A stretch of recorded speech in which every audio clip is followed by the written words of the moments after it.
아멘. 할렐루야. 참 자연의 신비는 참으로 놀라운 것 같습니다.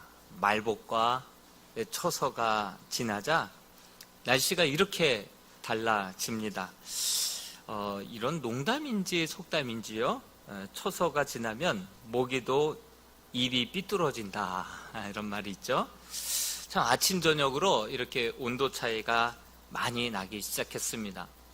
계절상으로 보면 섬기고 봉사하기에 딱 좋은 계절이 아닌가 생각이 들어요. 아침 저녁으로 쌀쌀해져서 가만히만 있으면 감기 걸립니다. 정말 섬기기에 또 봉사하기에 딱 좋은 계절이 다가온 것이 아닌가 생각이 듭니다. 그래서 오늘은 섬김의 본이라고 하는 제목으로 요한복음 13장 말씀을 근거로 함께 말씀을 나눌까 합니다. 예수님께서 자신이 이제 곧 십자가에 죽으시고 부활하셔서 이 세상을 곧 떠나게 될 것을 우리 주님께서 직감적으로 아셨습니다. 이제 이 땅에 남겨질 제자들에게 이미 구원받은 자는 어떻게 살아가야 할지 본으로서 자기의 삶을 그렇게 보여주시고 그렇게 떠나가셨죠. 오늘 말씀을 통해서 주님이 어떠한 삶을 모본으로 보여주셨는지, 그래서 남겨진 제자들로 인하여서 이룩하고자 하시는 세상이 어떤 세상이었는지를 한번 깊이 살펴보는 시간을 가질까 합니다. 예수님께서는 십자가에 못 박혀 죽으시기 전날 밤 제자들과 함께 최후의 만찬 자리를 가지셨습니다. 이때 주님은 직감적으로 자신이 세상을 떠나 아버지께로 돌아갈 때가 이른 줄 아셨습니다. 요한복음 13장 1절과 3절 말씀 한번 읽어볼 텐데요. 한번 1절부터 읽어보겠습니다. 시작. 6월절 전에 예수께서 자기가 세상을 떠나 아버지께로 돌아가실 때가 이른 줄 아시고 세상에 있는 자기 사람들을 사랑하시되 끝까지 사랑하시니라. 3절도 읽어봅니다. 저녁 먹는 중 예수는 아버지께서 모든 것을 자기 손에 맡기신 것과 또 자기가 하나님께로부터 오셨다가 하나님께로 돌아가실 것을 아시고, 그리고 이제 4절부터 제자들의 발을 씻기신 것입니다. 사람이 자신이 죽을 것을 알면 마지막 나누는 대화, 마지막 남겨두신 그 행동이 참 진지해지는 것을 보게 됩니다. 가족들 장례식을 치를 때 보면 좀 우리 고인이 마지막 떠나가실 것을 아셨는지 그때 그 대화가, 그때 그 행동이 다시 한번 되새김질 될 때가 있지 않습니까? 예수님도 이 식사가 이제 제자들과 마지막으로 나누는 최후의 만찬이다라는 것을 아시자 그의 말 한마디, 그의 행동거지 하나하나가 참으로 이 땅에 오랫동안 남겨질 만한 그런 말들이었고, 그러한 모본을 보여주셨던 그러한 삶이었음을 우리가 느낄 수 있습니다. 그렇지만 이때 당시 제자들은 예수님이 하신 말씀, 예수님이 본으로서 남겨주고 가신 그 행동들을 왜 그런 말씀을 하셨는지, 왜 이런 행동을 하셨는지 이해하지 못했다라고 성경은 기록하고 있습니다. 요한복음 13장 7절 말씀 같이 한번 읽어보겠습니다. 시작. 예수께서 대답하여 이르시되 내가 하는 것을 내가 지금은 알지 못하나 이후에는 알리라. 그때 당시에는 예수님의 행동 하나하나, 남기신 말씀 하나하나를 잘 이해하지 못하고 소화가 안 돼도 그래도 따라서 순종하다 보면 나중에 가서 왜 이런 말씀을 하셨는지, 왜 이런 행동을 본으로서 남기시고 너희도 이렇게 행하는 자가 되라고 말씀하고 가셨는지를 나중에 가서야 무릎을 치며 깨달을 때가 올 것이다, 이렇게 말씀하고 있습니다. 그래서 순종이 중요한 것이죠. 어찌 우리의 좁은 머리로 언제나 나 중심적인 사고와 세상의 이런 세속적인 가치 속에서 어떻게 주님이 남기고 가신 말씀을 우리가 다 이해할 수가 있겠습니까?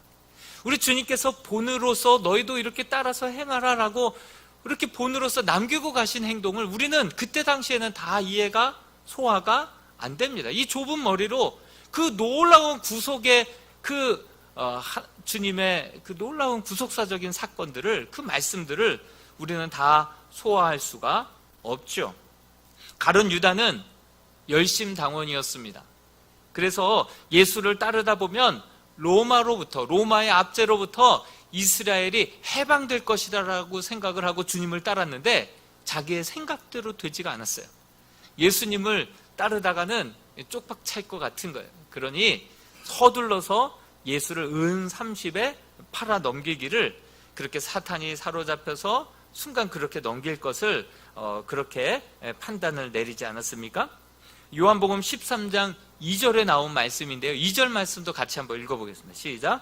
마귀가 벌써 시몬의 아들 가룟 유다의 마음에 예수를 팔려는 생각을 넣었더라. 여러분, 어떻게 우리의 좁은 식견으로 그 하나님을 어찌 다 담아낼 수 있으며 그 주님의 구원의 놀라운 계획을 어떻게 우리가 다 이해할 수가 있겠습니까? 그저 이해가 다 안 되는 부분은 그저 주님을 신뢰하는 마음으로 믿고 순종하다 보면 나중에 주님께서 왜 이렇게 말씀하셨는지, 왜 이렇게 행동하셨는지를 뒤늦게 이해가 될 때가 온다라고 성경은 말씀하고 있습니다. 오늘은 예수님께서 마지막 만찬자리에서 먼저 세족식을 행하시고 그리고 성찬식을 그렇게 제자들과 함께 가지셨는데, 오늘은 특별히 세족식을 통하여서 우리 예수님께서 우리에게 남기고 가신 교훈과 그 믿음의 본을 다시 한번 우리들의 삶에 이해가 되든 안 되든 순종하며 나아갈 것을 다짐하는 이 자리가 되었으면 좋겠습니다. 그때 당시 중동에는 샌들을 신고 하루 종일 건조한 지역을 걷다 보면 이제 발이 먼지로 지저분해지게 됩니다. 그래서 조금 잘 사는 집은 집에 들어올 때 집이 더러워지지 않게 하기 위해서 앞에다가 항아리를 놓습니다. 그리고 그 종들 중에서도 가장 낮은 종이 그 들어오는 손님들의 발을 씻어주게 되어 있습니다. 그러나 형편이 조금 녹록지 않은 집들은 그냥 항아리만 놔두죠. 그러면 서로들 발을 씻어주되 바로 종이 주인을 씻어주고 또 제자가 스승의 발을 씻어주고 또 나중된 자가 그렇게 먼저 된 자들을 먼저 이렇게 섬겨주는 것이 그때 당시에 그러한 문화였습니다. 그러나 최후의 만찬 자리에서는 제자들 서로 누구도 누가 먼저 발을 씻어주는 사람이 없었습니다. 그리고 아무도 예수님의 발조차 씻어주지 않은 채 다들 물동이를 그냥 지나서 방 안에 앉았는데, 이 방 안에서는 아주 팽팽한 긴장감이 막 그렇게 감돌고 있었습니다. 일찍이 제자들 가운데서도 제자들 사이에서 서로 네가 높네 내가 높네, 이제 주님의 나라가 임할 때 누가 더 높은 자리에 올라갈지 서로 아기다툼 하지 않았었습니까? 이때에도 말은 안 했지만 이 방 안에 아무도 서로들 발을 씻어주지 않은 채 서로들 내가 상석에 예수님이 오시면 어디 앉을까? 이거 생각하고 저기가 상석이겠지? 그러면서 서로들 서로 서열 경쟁을 보이지 않게 했었죠. 그러는 가운데 발냄새와 땀냄새, 여러 가지 갈등이 그 방 안을 가득 메우고 있어서 오히려 식사 분위기를 망치고 있었습니다. 이때 가장 먼저 침묵을 깨고 자리에서 일어나신 분은 바로 예수 그리스도셨습니다. 우리 요한복음 13장 4절에서 5절 말씀, 예수님의 행동이 다 담겨져 있는데요. 같이 한번 읽어보겠습니다. 시작. 저녁 잡수시던 자리에서 일어나 겉옷을 벗고 수건을 가져다가 허리에 두르시고 이에 대야에 물을 떠서 제자들의 발을 씻으시고 그 두르신 수건으로 닦기를 시작하여. 이 장면은 제자들에게는 과히 충격에 가까웠습니다. 몸둘 바를 몰라 했습니다. 예수님은 스승 아닙니까? 또 우리가 알고 믿는 바 예수님은 메시아이시고 하나님의 아들 아니십니까? 오늘도 우리의 예배와 찬송과 영광을 받으실 분 우리 주님 아니십니까? 그런데 가장 섬김과 높임과 경배를 받아야 할 그 예수님이 일어나서 하인들의 자세로 오히려 제자들의 발을 하나씩 하나씩 씻기 시작한 것입니다. 그러다가 시몬 베드로에게 이르게 되자 시몬 베드로는 주님을 뭐라고 고백했었습니까? 마태복음 16장 16절에 보면 주는 그리스도시요 살아계신 하나님의 아들이시니이다 이렇게 고백했던 자 아닙니까? 그 베드로는 주여 내 발은 절대로 씻지 못합니다 이렇게 거부합니다. 그렇습니다. 사람들은 세족식을 하자 하면 그 의미와 정신만 알면 됐지 뭘 굳이 그렇게 민망하게 세족식을 거행하냐고. 간혹 발을 씻게 되면 부담도 되고 서로들 민망하니까 그냥 우리 손만 씻고 말자 이렇게 말하는 사람들도 있습니다. 또 실제로 아버지 학교에 맨 마지막 5주차가 되면 부부간에 서로들 세족식 하는 시간이 있습니다. 이때 아내의 발을 난생 처음 바라본다라고 하는 사람도 있어요. 그리고 처음 아내의 발을 닦아본다라고 하는 사람도 적지 않습니다. 그래서 이 못난 나를 지금까지 쫓아서 막 종종 걸음으로 따라오니라고 어느덧 발이 변형이 되고 굳은 살이 배겨있는 나를 따라오니라고 그렇게 못난 발이 되어버린 그 아내의 발을 닦아주면서 미안한 마음도 들고 고마운 마음도 들고 앞으로 더 잘해야겠다라고 하는 그런 마음으로 두 사람의 관계가 더 깊어져서 발을 닦고 수건으로 덮어서 같이 발을 부둥켜 안고 기도할 때에 눈시울이 붉어지는 경우가 많이 있죠. 이렇게 관계가 더 깊어지는 것이에요. 그래서 예수님도 베드로에게 내가 너의 발을 닦지 아니하면 너와 상관이 없다 이렇게 얘기를 하시자 베드로가 정말 단순무식 단무지 아닙니까? 그러다 보니까 이 예수님의 그 말씀을 듣자마자 주여 내 발뿐만이 아니라 손도 머리도 아예 목욕을 시켜달라고 그렇게 부탁을 합니다. 베드로는 세족식의 의미를 잘 몰랐던 것이죠. 그러나 주님은 이미 온몸이 깨끗한 자는 죄 사함을 받아서 구원함을 받은 자는 매일매일 발을 씻듯이 죄만 씻어내듯이 그렇게 발만 씻으면 된다 이렇게 우리 주님께서는 말씀해 주시면서 11절에 또 이런 신비로운 말씀을 하십니다. 11절 말씀을 같이 한번 읽어보겠습니다. 시작. 이는 자기를 팔 자가 누구인지 아심이라. 그러므로 다는 깨끗하지 아니하다라고 말씀하셨습니다. 다는 깨끗하지 않다. 그러니 그 가운데에 다 우리가 깨끗하고 발만 씻으면 되지만 이 가운데 다 깨끗한 것은 아니다. 이 말씀은 바로 자기를 팔자 가룟 유다가 그 가운데 있음을 그렇게 우리 주님은 또 알고 계셨던 것이죠. 우리 주님께서 보여주신 사랑, 이제 곧 떠날 때가 다가왔다는 것을 아시고 또 자기를 팔 자가 누구인 줄 아시되 남겨질 제자들을 사랑하시되 끝까지 사랑하셨다 말씀하신 것처럼 분명히 가룟 유다의 발 앞에서 너는 분명히 나를 팔 자지 패스 이렇게 하지 않았다는 거예요. 끝까지 가룟 유다가 자기를 배신하고 은 30에 팔아버릴 것을 알면서도 그의 발까지 정성껏 닦아주셨다는 거예요. 뿐만 아니라 베드로가 이제 그 다음 날 되면 그렇게 겟세마네 동산에서 예수님을 3번이나 부인할 것을 다 아셨고 부인하셨음에도 불구하고 갈릴리 호숫가에 가셔서 예수님이 부활하신 이후에 베드로에게 끝까지 찾아가셔서 네가 다른 사람들보다 나를 더 사랑하느냐 물으시고 끝까지 사랑하셨던 그 예수님의 모습, 차별 없이 사랑하시고 사랑하시되 끝까지 사랑하셨던 예수님의 그 모습을 우리에게 남겨주고 가셨다라고 하는 사실이죠. 또한 두 번째로 예수님이 우리에게 남겨주신 모습은 어떤 모습입니까? 요한복음 13장 14절에서 15절 말씀을 같이 한번 읽어보겠습니다. 시작. 내가 주와 또는 선생이 되어 너희 발을 씻었으니 너희도 서로 발을 씻어주는 것이 옳으니라. 내가 너희에게 행한 것 같이 너희도 행하게 하려 하여 본을 보였노라.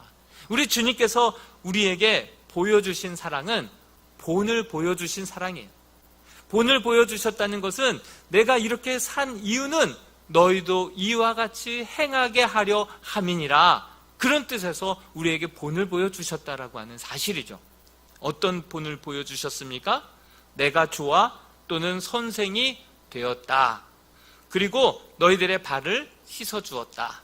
우리 주님께서는 주와 선생이 되어서 가장 높은 자리에 오르셔서 그곳에서 기득권을 포기하고 오히려 가장 낮은 자의 그 발 앞에 엎드리고 수건을 동이고 그리고 들어온 발 사이에 손가락을 집어넣으시면서 제자들의 발을 씻어 주셨습니다.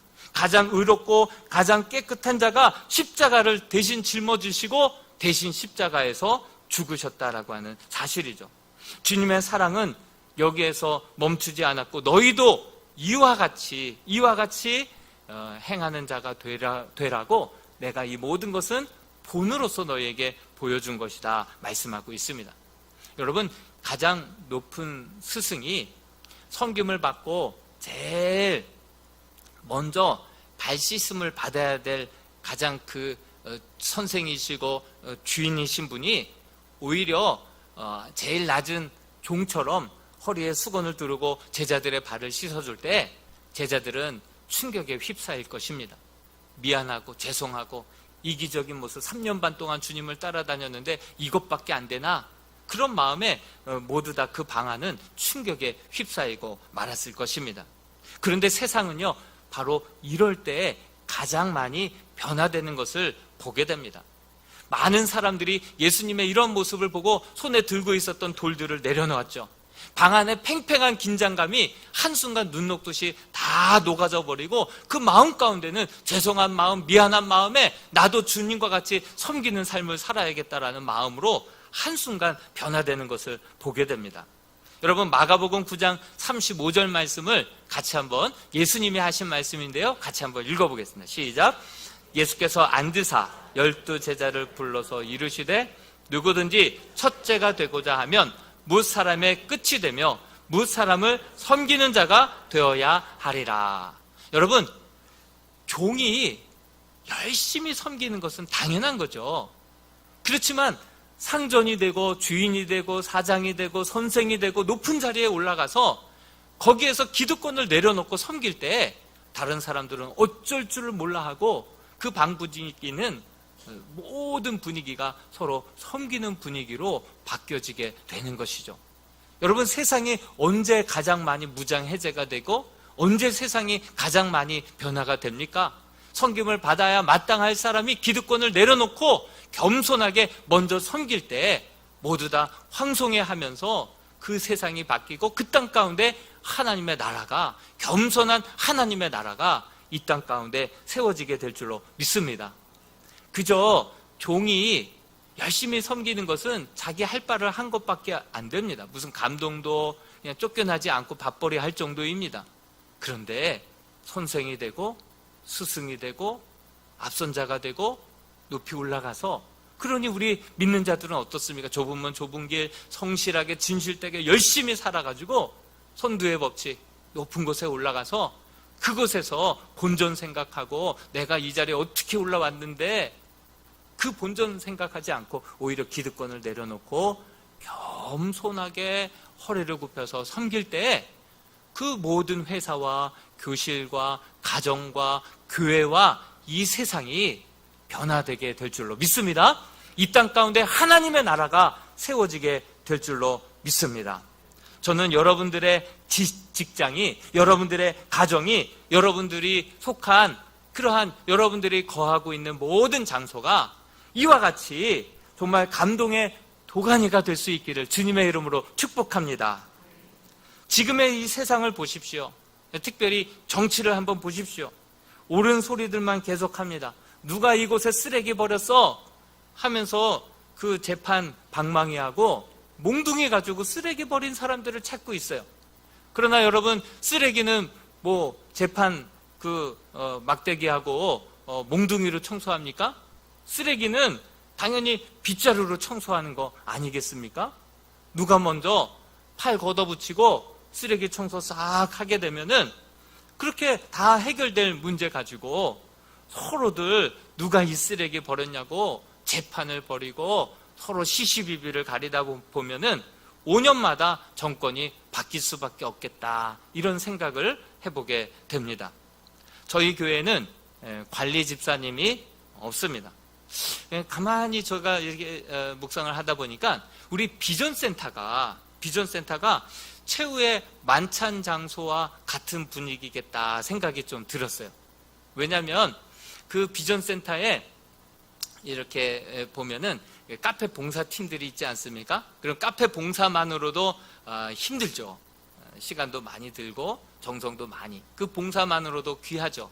그러다 보니까 화장실이든 계단은 거기까지는 힘이, 우리 보고 거기까지 청소하지 말라 이렇게 얘기합니다. 또한 교실에서 봉사하시는 교사 선생님들이 있어요.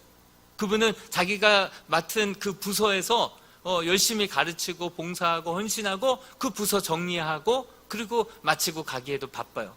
그러다 보니 화장실과 계단은 항상 서로 눈치만 보는 거예요. 남녀 선교회에서 해야 된다, 카페 봉사팀이 했으면 좋겠다, 이왕 이렇게 한 거 교사들이 여기까지 좀 돌보고 갔으면 좋겠다, 그러면서 서로들 떠넘기면서 서로들 눈치 보면서 서로들 그냥 긴장감만 팽팽 돌고 있는 그런 비전센터 모습이 방치되고 있는 그런 모습들을 그렇게 종종 보고 있습니다. 그런 가운데 누가 피해를 보냐면, 새 가족이 왔어요. 화장실 들어가는데 화장지가 뚝 떨어졌어요. 아는 사람도 없어요. 전화할 사람도 없어요. 얼마나 당황스러울까, 이런 상상을 한번 해보게 됩니다. 여러분, 성경은 서로 짐을 지라 이렇게 말씀하고 있습니다. 서로 짐을 지라. 제가 한 몇 주 전에 교회에서 이제 전도 봉사 나가시고 또 중보기도 하시고 또 교회 청소 이렇게 하시고 이제 집으로 돌아가시는, 토요일마다 그렇게 하시는, 봉사하시는 집사님이 계세요. 근데 어느 날 비전센터를 가봤더니 이 계단하고 화장실이 청소가 전혀 안 되는 것을 보시고 이제 그곳까지 가셔서 막 봉사하시는데, 또 9월 달부터 전도가 시작되면 거기 청소할 사람이 없는데 어떡하나 걱정하고 있는 이야기를 얼핏 들었습니다. 비전센터가 마치 예수님의 마지막 최후의 만찬에서 서로들 눈치만 보면서 서로 발을 씻지 않는 그런 모습으로 그냥 방치되고 방관되고 있는 그런 모습을 제가 볼 수 있었습니다. 여러분, 이 세상은요 2080 법칙으로 운영이 되고 있어요. 어떤 사람이 개미를 쫙 지켜봤는데 20%의 헌신된 일개미가 80%의 그런 모든 개미들을 책임지고 먹여 살린다라고 하는 것을 발견한 거예요. 그래서 2080, 이것을 파레토가 발견했다고 해서 파레토의 법칙이라고 하죠. 기업도 마찬가지예요. 어떤 단체도 20%의 헌신된 사람이 열심히 봉사하고 그렇게 해서 80%를 책임지고 먹여 살린다, 이런 이야기들이 있어요. 그런데 이것이 교회에도 적용되는 것 같은 아쉬움이 있어요. 교회에서도 20%의 헌신된 사람들이 봉사 계속 20%의 사람들만 하고, 기도 20%의 성도들만 하고, 온전한 11조 20%의 성도들만 하다 보니까 정말 교회 안에서도 20%의 헌신된 사람이 그 80%의 그런 정말 성도들까지도 목까지도 그렇게 봉사하고 기도하고 헌신하면서 이렇게 이끌어가는 모습들이 이 교회에도 보이는 거예요. 그래서 헌신하는 분들은 헌신 때문에 지치고, 또 그 외의 사람들은 외로움과 또 연약함으로 인하여서 뒤처지는 그런 모습들을 교회에서 보는 거예요. 오히려 더 심하게 얘기하는 사람은 교회는 11조 교인이 이끌어간다, 10분의 1의 교인이 교회를 유지해 나간다, 이런 얘기도 있어요. 그러고 보니 새벽 예배에 나오시는 성도들의 숫자를 보니까 주일 예배 참석하는 숫자만큼의 10분의 1만 새벽 예배에 나와서 기도하고 있는 모습을 볼 때, 정말 교회가 10분의 1의 헌신된 기도자들이, 헌신된 봉사자들이, 헌신된 희생자들이 이 90%를 이끌고 가는 것이 아닌가. 이 교회도 이 세상과 똑같이 흘러가는구나 라는 생각이 들었습니다. 그러면서 이런 법칙이 있어요. 고슴도치의 딜레마라고 하는 이야기가 있죠. 추운 겨울에 고슴도치가 옹기종기 모여 있습니다. 아주 추운 겨울에 고슴도치가 옹기종기 모여 있어요. 너무 추우니까 고슴도치들이 서로의 온기로 녹이려고 막 서로 가까이 몰립니다. 가까이 모이자 고슴도치의 가시가 서로를 찌르기 시작하는 거예요. 아따고 아따고 아따고 피를 흘리면서 다시 흩어지기 시작합니다. 흩어지니까 추위가 또 너무 매서우니까 다시 또 모이기 시작합니다. 이렇게 밤새 흩어졌다가 모이기를 반복하다가 문 열고 나가보니 반은 피 흘려 죽어 있고 반은 얼어 죽어 있는 거예요. 예. 여러분, 교회가 정말 봉사하는 사람만 봉사하다 보니까 이런 사람들은 피 흘려 죽고, 정말 멀찌감치 예배만 드리고 가다 보니까 이 사람들은 소속감도 또한 그 깊은 관계성도 느끼지 못한 채 외로워서 죽고, 그러면서 교회 안에 흩어졌다 모였다 하기를 반복하면서 반은 피 흘려 죽고 반은 그렇게 외로워서 죽는, 연약해서 죽는 그러한 모습들이 오늘날 교회에서도 똑같이 재현되고 있는 것이 아닌가, 그런 아쉬움을 갖게 되었습니다.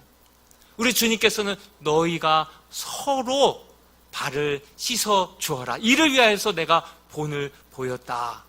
우리 모두가 정말 제가 교회에 담임으로써 우리 성도들의 이 교회의 건강을 책임진 담임 목사로서 정말 여러분들의 한 분 한 분들이 1인 1봉사, 그리고 1인 1 성경 공부, 그리고 한 것을 함께 후원하고 함께 봉사할 때 이것이 일이 아니라, 고역이 아니라 정말 섬김이 되고 즐거운 봉사가 되고 유익이 되고 기쁨이 되고 모든 성도들이 함께 건강하게 신앙생활할 수 있는 그러한 교회와 성도가 될 수 있기를 주님의 이름으로 축복합니다.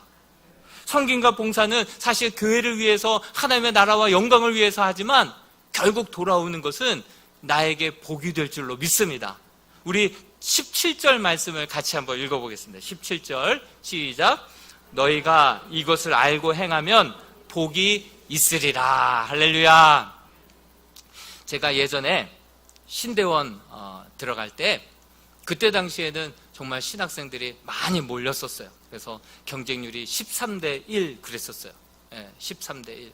그래서 재수를 해서 어렵게 간신히 들어갔어요. 하나님 앞에 제가 들어가서 1년 동안 첫 그 성적표를 하나님 앞에 드리겠습니다. 비록 차마 드리기 어려운 점수를 드리긴 했지만 나름 열심히 한다고 했었죠. 근데 연말 정도 됐을 때, 11월 달 정도 됐을 때 계속해서 저한테 11통의 전화가 왔어요. 내년도 총학생회 임원을 구성하는데 한번 같이 일해볼 생각 없냐고.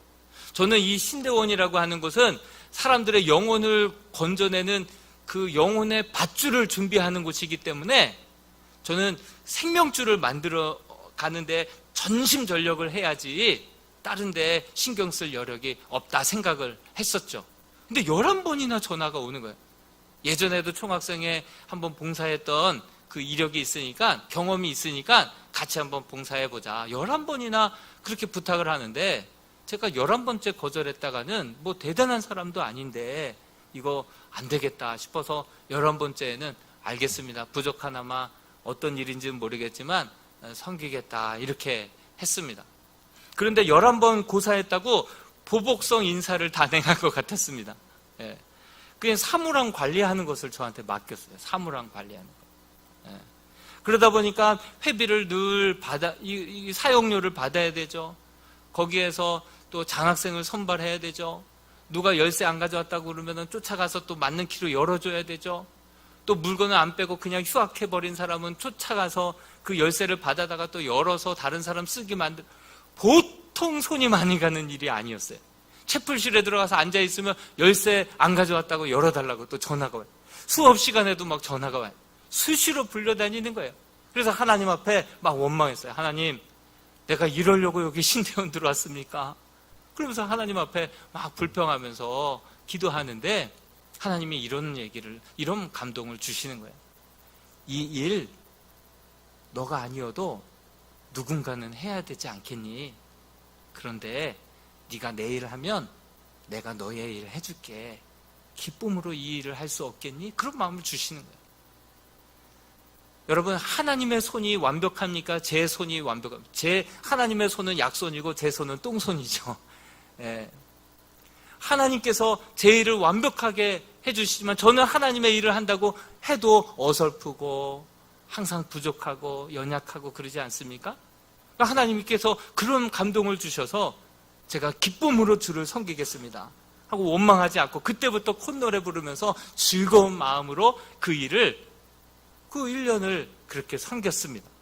그런데 역시 하나님께서는 내 일을 해주시는데 정말 좋은 교회에 가게 만들어주시고 또 좋은 평생에 함께할 믿음의 동역자들을 붙여주시고 또 인생에 평생에 좋은 멘토들을 붙여주시고 또 좋은 동아리 하나 들어가는데 그것이 목회 철학을 함께 공유하고 함께 비전을 나누는 그런 동아리였어요.